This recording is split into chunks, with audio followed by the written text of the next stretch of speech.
ሩታ እየተናገረች ያለችው ነገር ቤተሰቦቼ ለኤፍሬም በመጨነቅ ኤፍሬም ከቤተሰቦቹ ጋር ከእህት ከወንድሞቹ ጋር ከእናት ከአባቱ ጋር እንዳይቆራረጥ ነው እየተናገረች ያለችው። እውነት ለመናገር ሩታን እኮ መወዳት በምክንያት ነው የምላችሁ። ከራሷ ስሜት ከራሷ ፍላጎት በላይ ለሰዎች ትጨነቃለች። ምክንያቱም ንጹህ ልብ ስላላት አሁን ላይ የራሷን ጥቅም የራሷን ፍላጎት ብቻ አይደለም እያየች ያለችው። አንተን ከቤተሰቦች ከእናት ከአባቱ ጋር ሊያለያዩ ይችላሉ፣ እኔንም ደግሞ ከጋሽዬና ከእናት ጋራም በቃ ከሁሉም ሰው ጋራ እንዲጣላ እነሱ እንዲጠሉ ሊያደርጉ ይችላሉ ነው እያለች ያለችውና እንደ ሄርሜላ አብርሃም ጋር መሄድ ይፈልጋለሁ ምናምን እያለች አምባጎሮ ምናምን አትፈጥርም። ሩታ በጣም አስተዋይ ልጅ ናት። ሰላም ሰላም የኔ ወዶች የኔ ወርቆች እንዴት ናችሁ? ሰላማችሁ ብዙ ትርፍ ይበልልኝ ባላችሁበት ውድ ቤተሰቦቼ እንዴት ናችሁልኝ? አላችሁልኝ ወይ? አለሁላችሁ የኔ ውዶች የኔ ድምቀቶች ማለት ነው። ለዚህ ቪዲዮ አዲስ ከሆናችሁ ቪዲዮ ላይክ አድርጉት፣ ቻናሉን ሰብስክራይብ አድርጉ። በቅርብ ወደ 24 ሺህ እንገባለን ማለት ነው። ሰምታችኋል፣ እያደግን ነው የሩታ ቤተሰቦች። አሁንም ሰብስክራይብ አድርጉ። የሩታ ቤተሰቦች በጣም ብዙ ናችሁ፣ ግን ሰብስክራይብ ሳታደርጉ ነው የምትከታተሉት። ሰብስክራይብ አድርጉ እና እንግዲህ ሩታዬም ዛሬ በአዲስ ቪዲዮ መታለች። በዛም ላይ እንግዲህ እዛ ጋር ብዙ ልጆች እነ ሁሉም እነማናቸው ስማቸውም አሉ።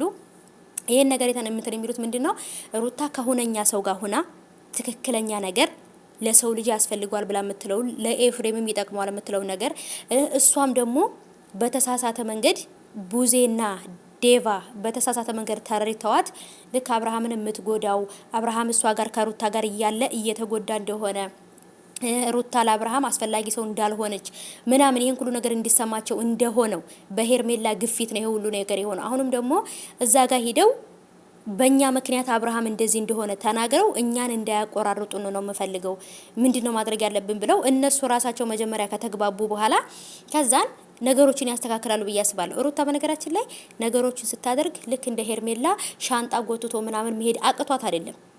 ከሄርሜላ በላይ ማለት ነው። ከሄርሜላ በላይ ሩታ ሻንጣ ይዛ መሄድ ሙሉ መብት አላት። ምክንያቱም ልጅን ለአያቶቹ ላሳየው ፈልጌ ነው፣ በቃ ልጁን አያቶቹ ማየት አለባቸው ብላ ባሏንም መጠየቅ ልጇንም ደግሞ አያቶቹን ሰላም እንዲል ማድረግ ትችላለች አይደል? ምክንያት አላት።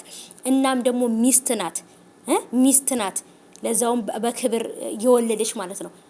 ስለዚህ እኔ ግራ የሚገባኝ ነገር ምንድነው ሰው ከሩታ ጋር መወዳደር የሚፈልገው ለምንድን ነው? ሩታ ማለት እኮ በጣም ክፉና ደግን ያሳለፈች ማግኘትን ማጣትን ያወቀች ለሰዎች የምትቆረቆር አይነት ናት። ስለዚህ በስሜታዊነት ወይም ደግሞ በአላደለ በቃ ስትናገሩ ተረጋግታችሁ በቃ የምትናገሩት ነገር ወቁና ሩታ አሁን ትክክል ነው የተናገረችው። እንደ ሄርሜላ በስሜታዊነት ተርታ ሻንጣ ጎትታ መሄድ አቅቷት አይደለም፣ ግን በማስተዋል ነው ነገሮችን የምትወስዳቸውና በይሄ ነገሯን በጣም ነው መወድላት። ሩታዬ ፈጣሪ ይጠብቅሽ። የእውነት ሩታን ፈጣሪ ከመጥፎ ነገር ይጠብቃት። ለልጇ ሲል ፈጣሪ ለእናቷ ሲል ለቤተሰቦቿ ሲል እንዲው ፈጣሪ ይጠብቃት። ምክንያቱም እሷም የዋህ ናት፣ ለሰዎች አዛኝ ናት። ግን ይሄ የዋህነቷና ለሰው አዛኝነቷ ነገ ላይ የሆነ ነገር እንዳያደርጋት እንዳይጎዷት በጣም ነው የምፈራው። ሩታም የተናገረችው ትክክል ነው። ኤፋ ከቤተሰቦቹ ጋር እንዳይጣላ ነው ይሄን ነገር ያደረገችው። ግን ደግሞ ነገሮች ቀስ ብለው ይፈታሉ። ሩታዬ የኔ ውድ እህት ፈጣሪ ይጠብቅሽ ብቻ ከመጥፎ ነገር። በጣም ከባድ ነው።